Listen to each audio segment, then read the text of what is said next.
Our sixth and final author is from Denmark with a truly stunning collection of short stories. Now, publishers of translated fiction, dare I say, often overgush in their blurbs, which is understandable because there's a lot of competition and the hurdles are very great. But for once, this blurb is absolutely true. Inside the book, the best news of the year, Baboon is finally available in English in a miraculous translation. Now, incredibly, this is Naja Marie Aidt's first translation into English, and if these 15 short stories are a yardstick, we definitely want more. Baboon is published by Two Lines Press and translated by the wonderful Denise Newman. Will you welcome Naja Marie Aidt? And Naja's visit is supported by the Danish Embassy and the Danish Arts Foundation. Yes. And I'm bringing my own water. You bring your own. You didn't even touch that water. We'll have to use that one again. That's a great joke. Welcome. It's really, really great. And I'm sorry you had to wait till last. There's no reason apart from the fact that somebody's got to go last. Definitely. Yeah. Now, apart from the fact this is a great book, I'm particularly excited because you were born in Greenland, yes. weren't you? Mm-hmm. And I've never interviewed anybody from Greenland before. No, never. Really? So this is your first time. My first time. Yeah. So tell me, you were born in Greenland, but then you were brought up in Denmark and in Greenland. I was born and raised in Greenland until the age of almost 8. So I did have my early childhood there, like way up in the north, between behind the polar circle. Mm-hmm. So it was dark, right, and cold, and but what was really wonderful about it is that they do have a culture of tales. So I grew up listening to the old people telling stories, and I think you can't do much. I mean, if you sit in a tiny wooden house and there's a snowstorm and it's freezing cold and it's dark for like in nighttime 3 months a year, what can you do? You can learn to read very fast. And then you can listen to the tales and the stories. Yeah. So, I mean, I know that you spent a lot of time in Denmark, and you spent time in the States as well. Is that right? Well, we moved to Denmark when I was about 8, and then it was a big shock, like a cultural shock, because it was like the big city, Copenhagen. You moved directly to Copenhagen. Yeah. And then I moved to New York in 2008. And how did 2008? Oh, that's a bit later. That's a bit later. Right. Yeah. But so where is your fictional home? Where is your home? Your literary home? Well, when I wrote Baboon, it was definitely Denmark, and but I do think that I carry some of the Greenlandic culture with me in a way, because Scandinavian literature is known for its darkness, but I think that growing up in such a dark place and such a rough place as Greenland, you cannot be shy of anything. It's a very brutal place at the same time. So I think that my love for telling about life as it really is, not glamorous, not always beautiful, I'm not afraid of getting into the real dark places, for sure. You've been writing a long time, which makes it particularly exciting for us now to have your stories. I mean, you've been writing about 25 years, and this is the first translation into English, which is quite something very special. But you started off writing poetry. Yeah. So tell us about how were you then writing short stories, or have you written? Are you writing a novel now too? Yeah, I did theater plays as well, children's books, and even a libretto for an opera, and all kinds of writing. But I started out as a poet, and I always go back to poetry. So I did, and I think I mostly reckon myself as a poet in a way, because I published 9 or 10 collections of poetry, and only 3 collections of short stories and 1 novel.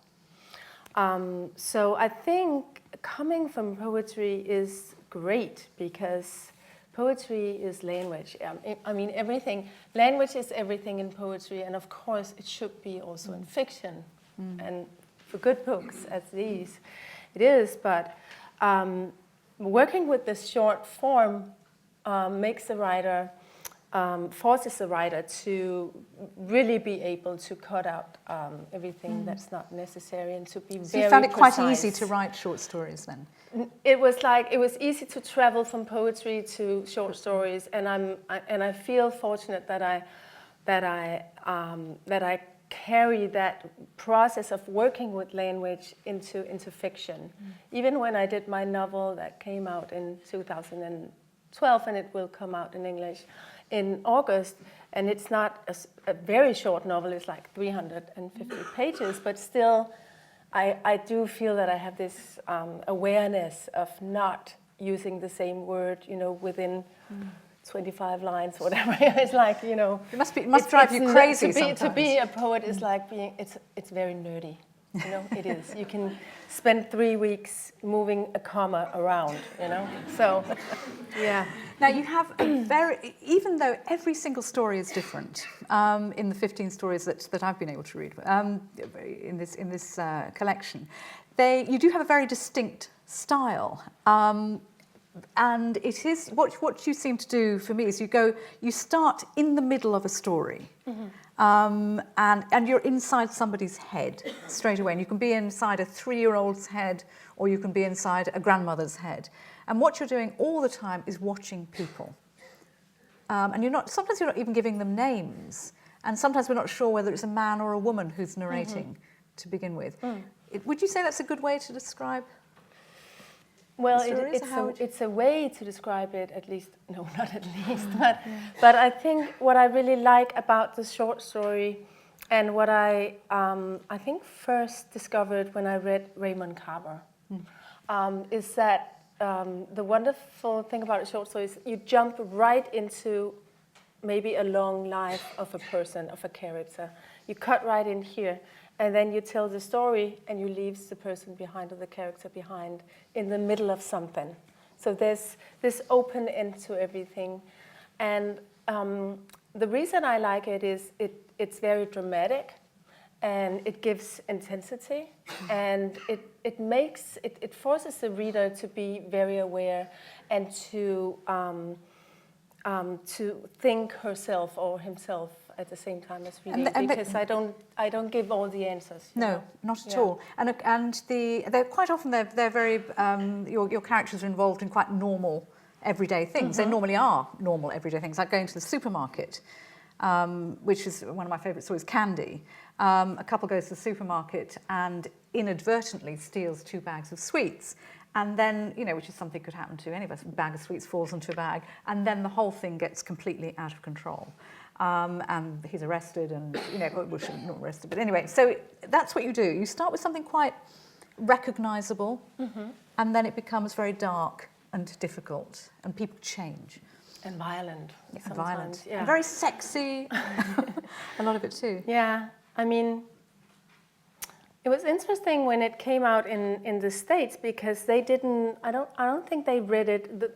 It was very well reviewed, but they did not see the Danish, maybe the Danish references in it, I wrote the book, it came out in 2008, and as you all know, Scandinavia is a very wealthy, cold and dark place. And at that time, we were on the top of the economic boom, and everybody was getting so incredibly rich and spoiled in Scandinavia. And we had this growing racism at the same time. So it was a very, not a very nice place to be, and part of the reason why I moved to New York, because I wanted to be in a multicultural place. But people got so egoistic, and so they lost their sense of community feeling completely. And Baboon is very much about that time, about what happens if people are mostly driven by their instincts, and that's the reason why it's called Baboon. But they lose this. They have this. If you are rich enough, you don't think you need nobody, but you do. And everybody found out when the crisis came, right? But so it's also a portrait of people in Scandinavia at that time and in the Western world, you know. But the I forgot. What but in fact, I don't think it is. I don't think it is in many ways very Danish. I think it is. You know, there are things that are very universal. I mean, that sounds a bit trite, but it is in fact very universul. There are lots of bicycles, so you do recognise that. There's and a few of the names, when you do give names, are Danish names. But it is something that I mean, it's chilling. Yeah. You know, they are stories that you can think, oh, well, that could have happened to me. That could easily have happened to me. Yeah, yeah. But whether I would have made that evil choice is another question. Yes, but the thing is that because of that focus on materialism, I tried to invent a language for that. So you will find that this is not psychological realism. This is a physical prose style. It's about what happens when the body meets the world, you can say, in a way, and about how the body reacts to other people and to the world. And that's why it's pretty graphic at times. And also, well, how can I say it? I wanted to describe that we are not, I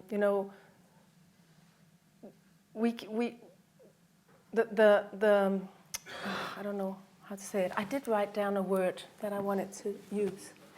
Wait a second. Let's find that word. Is that okay?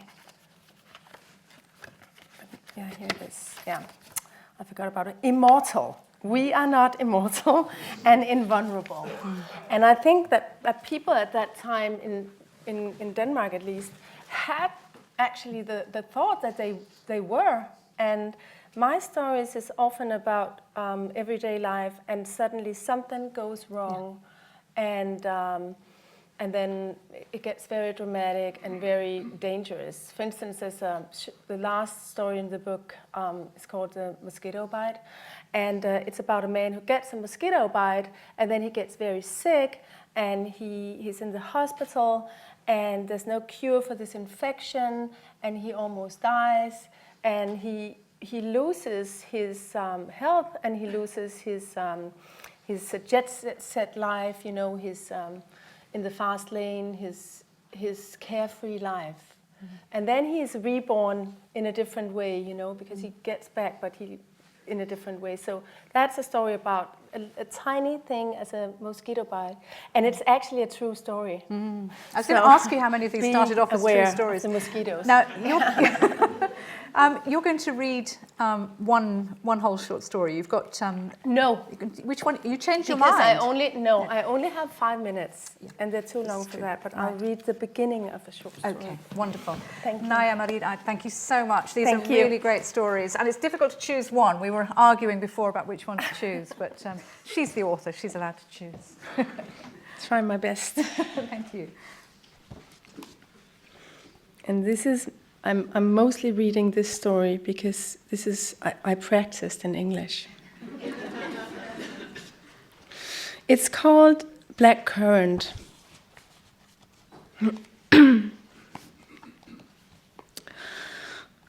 As long as there were berries on the bushes, we'd continue to pick them.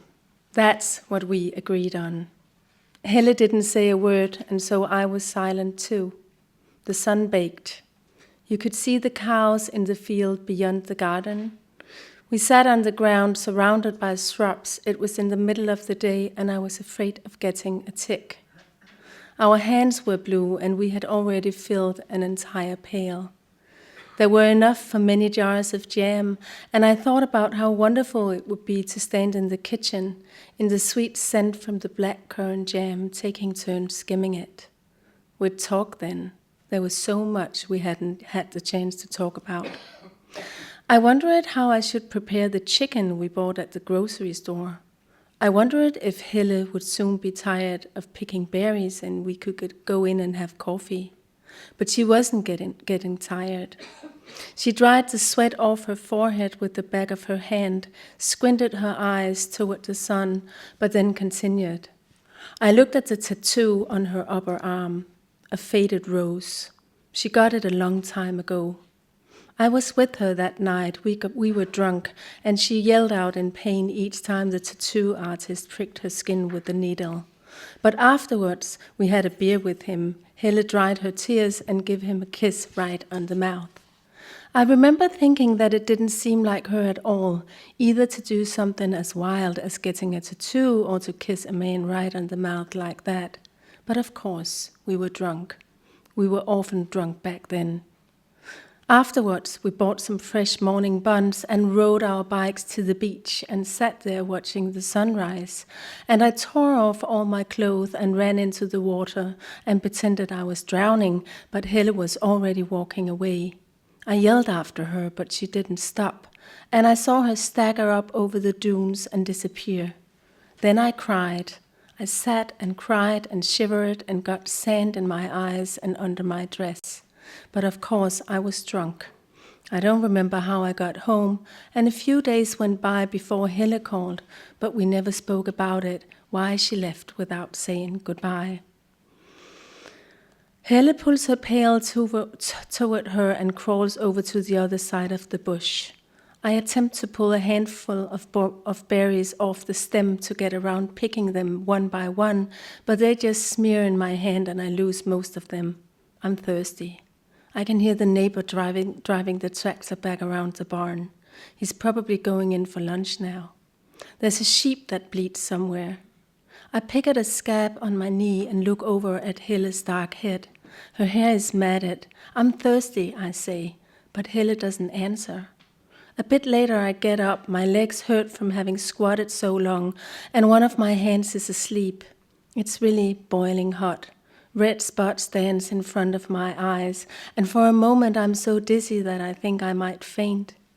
I turn to look at Helle, but she's still bending over the bush. I can see her hands working fast and steady, the berries nearly flying through the air as she tosses them into the pail. Once I loved a man passionately.